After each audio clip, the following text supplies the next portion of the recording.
Honestly, Jake Paul, trash. Tommy Fury, trash. Gervonta Davis is seen laughing as he reacts to Jake Paul getting knocked out by Anthony Joshua. Tank makes fun of Jake punching style and jokes about the wide swings and strange movement shown against the top-level heavyweight. His response points out the big difference in skill and shows why fighting someone like AJ was always a dangerous choice.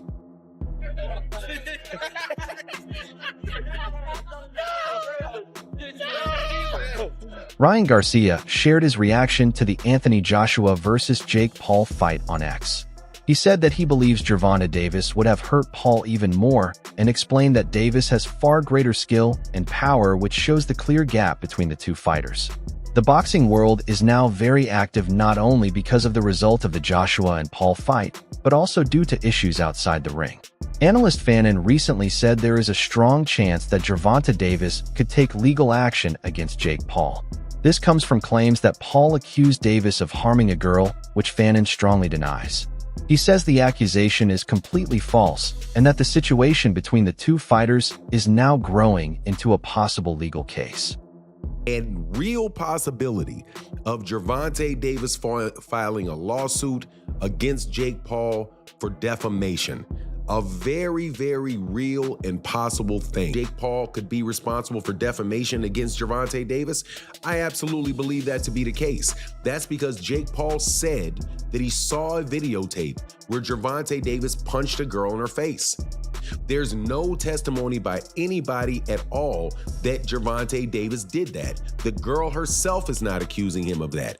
The videotape that somebody in the media said that they saw, a journalist said that they were given a copy to, or they were shown a copy of, didn't say it showed anything about Gervonta Davis punching the girl or hitting the girl. It was just that the person categorized it as it looking as if Gervonta was forcing her to leave the club. So basically, many people in boxing and on social media reacted strongly to Jake Paul fighting Anthony Joshua, showing both respect and surprise.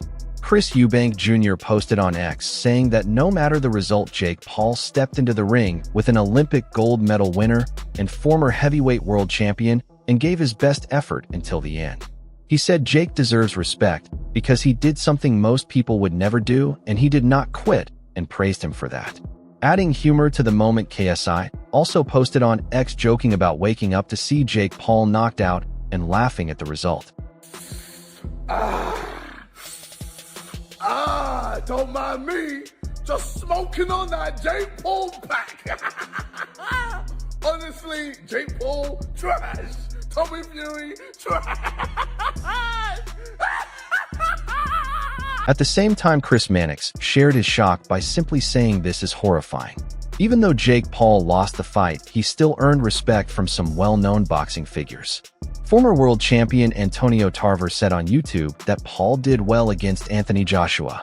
Tarver pointed out that Paul lasted all 6 rounds and did not make it an easy night for Joshua. He said many fighters would have been stopped much earlier, but Paul showed toughness and strong will for the full fight. Tarver added that surviving against an Olympic gold medal winner and former heavyweight champion deserves credit. He also said this performance proves Jake Paul trained seriously for the challenge.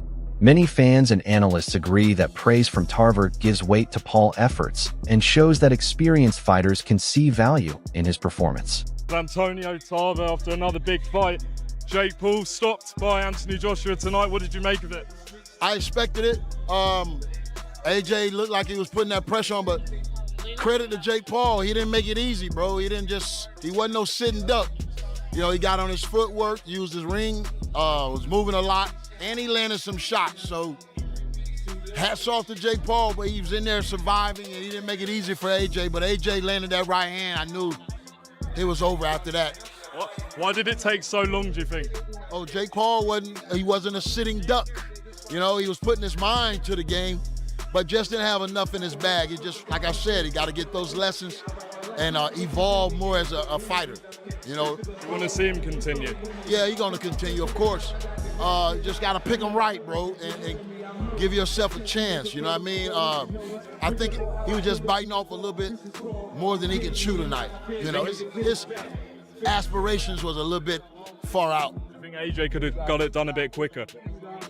I mean, I think he was in there to do it, but like I say, Jake didn't make it easy, bro. It's hard to hit somebody when they moving, especially the way he was moving lateral, just, you know, circling. So he had to catch up with him. He hit him with a couple bodies. Veteran voice Labella, who is an International Boxing Hall of Fame member, shared a strong opinion on X before giving his direct judgment. He said that Anthony Joshua should be the one feeling embarrassed and claimed that this fight hurt his legacy while calling Jake Paul a smart businessman. He also questioned Joshua's dedication to boxing and suggested he no longer truly cares about the sport. Medical experts also shared their views with Dr. Brian Sutterer from Maryland speaking about Jake Paul's fractured jaw. He explained that this type of injury can lead to lasting pain, trouble eating, and serious problems if not treated the right way. Dr. Sutter warned that jaw fractures need careful care to heal fully and said repeated injuries like this could affect Paul's ability to compete at a high level in the future. His comments added a medical viewpoint to the fight aftermath and reminded fans that boxing injuries are serious and can have real long-term health effects. I'll admit I watched the fight pretty boring in the first half before AJ finally turned it on and we got the outcome that we all expected. After the fight, though, Jake told Ariel Helwani that he was worried that he had broke his jaw. He said multiple times he was concerned that he had a fractured jaw, and certainly looking at this knockout punch that Anthony Joshua delivers, it is absolutely a possibility that Jake does in fact have a jaw fracture. I'd honestly be more concerned about a concussion. In fact, with most jaw fractures, the more important thing initially is to look for other injuries to the head, to the neck, to the airway. The jaw fracture potentially being there or not is going to be lower on the list often than whether there's damage to the airway, damage to the head. And so very possible to have a concussion or some residual symptoms from this, as Jake Paul's head is relatively still here. We see AJ comes in with that right, and that sudden, quick, violent rotation of the head is going to transmit a lot of rotational force, not only through the brain, but also through the brainstem, absolutely leading to possibility of a concussion. Thankfully, it didn't completely knock him out, but could absolutely result in some delayed symptoms. But you can see where the punch comes in, landing square on that left side of Paul's face. Jake's reaction was pretty telling too. Right away after it, we could see him going down on the canvas here and being very shocked. It doesn't look like there's any obvious deformity to the jaw. We won't necessarily always see a deformity to the jaw, but you can tell he clearly had realized that something serious had happened there and feeling the full power of AJ's right. And finally, on this last view, we can see a little bit better the exact location where the punch comes in. We'll talk about our jaw anatomy, the different areas of the bones, but your temporomandibular joint, where your jaw articulates. Nakisa Baidarian shared her heartfelt reaction to the fight, saying she felt heartbroken, but also proud after Jake Paul suffered a brutal knockout loss to Anthony Joshua. She said that Paul gave his all under intense pressure facing one of the most elite heavyweights in boxing history. Her response shows both sadness and admiration, reflecting how many fans felt disappointed by the loss, but still recognized Paul's courage and commitment. I'm just happy he's safe. I've always been proud of him. I speak constantly from the rooftops to mountaintops, from my car when I'm moving in the street. Respect Jake Paul. That was the #1 trending thing on Twitter about an hour ago. Respect to Jake Paul. So I'm just thrilled. With how it went tonight, obviously you guys came in here and you actually did, like, deluded or not what people will say, people believed that Jake Paul could do something crazy tonight. Did you truly believe from the beginning that he might pull it off? So he 100% believed unequivocally that he was going to win. And I talked about that with him, afterwards when he was getting showered up.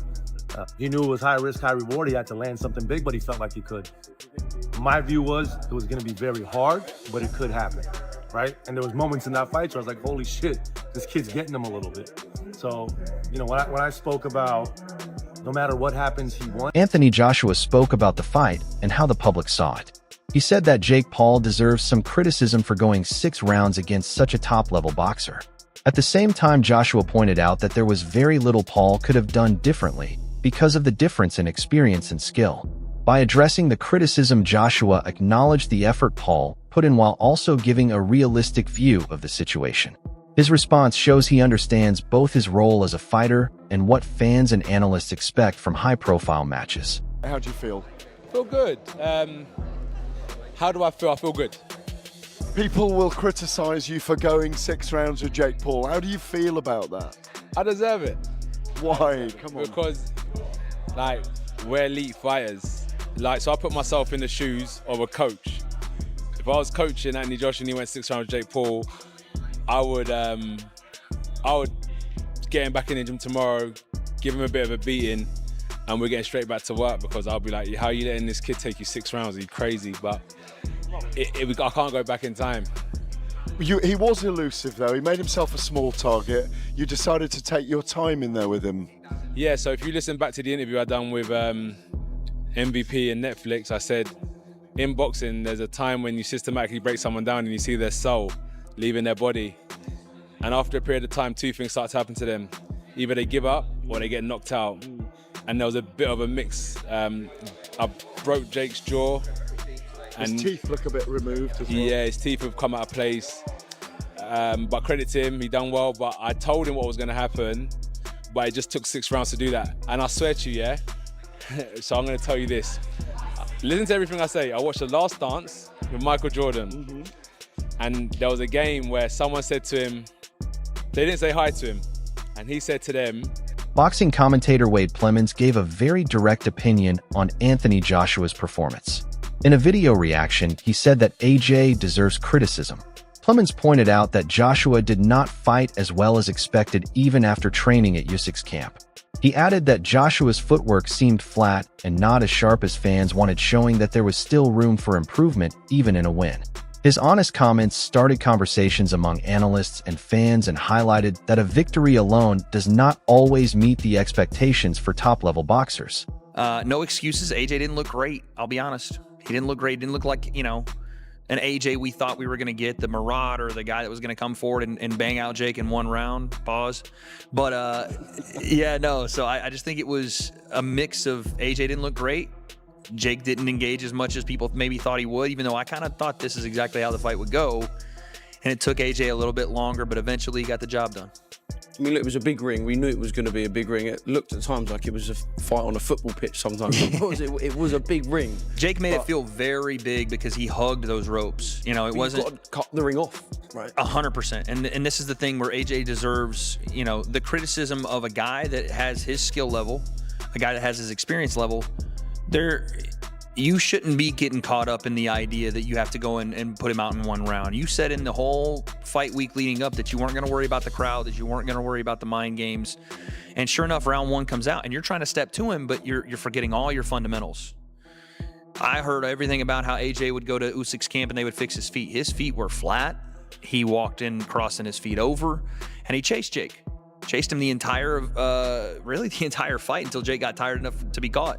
So that was stuff that I looked at and was like, yeah, this deserves criticism. Jake didn't do much, but AJ... Ariel Helwani shared his view, saying that Anthony Joshua's win over Jake Paul was not surprising.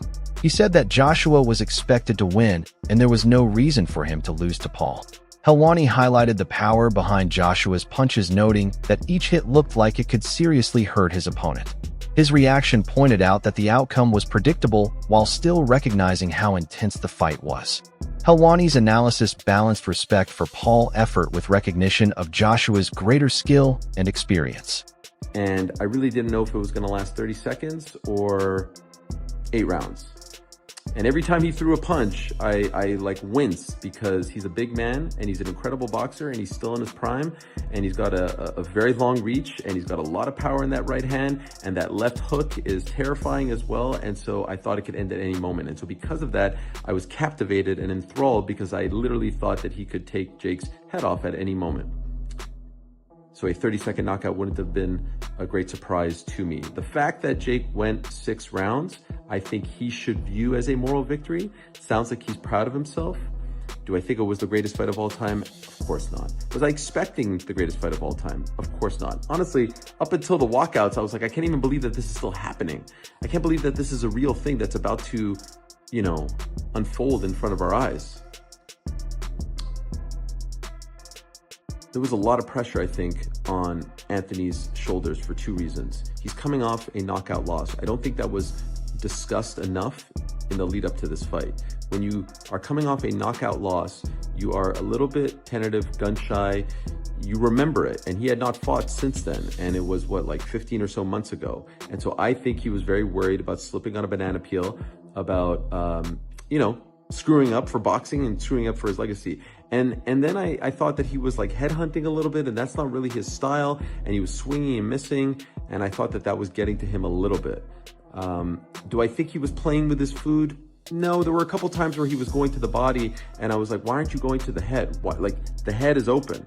Upstairs is open, and I was surprised that he wasn't going there, but, you know, any of this. Another notable comment came from boxing analyst Henry, who noticed that Jake Paul kept grabbing Joshua's body and trying to take him down. Henry said this is not normal in boxing, and the referees should have stepped in. He added that Paul repeated this move to gain an edge, which raises questions about how the rules were enforced and the nature of the fight. This view offers an analytical look at the match, focusing on technique and following boxing standards rather than just the result.